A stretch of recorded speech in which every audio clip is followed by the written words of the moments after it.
Шоколад? Ако ядеш шоколад, ще ти паднат зъбите.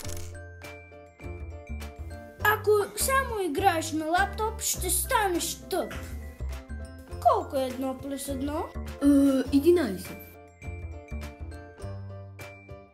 Ако гледаш много на телефона, очите ще ти паднат.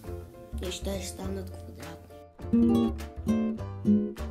Ям, ям, ям. Ако ядеш много неполезна храна, утре ще ходиш на лекар.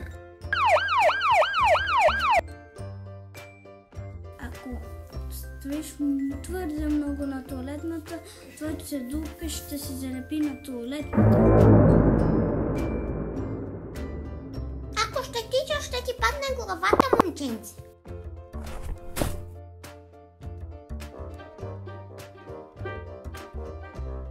Край на сериала 18 приятели. Надявам се, че ви хареса всички, които участвахме.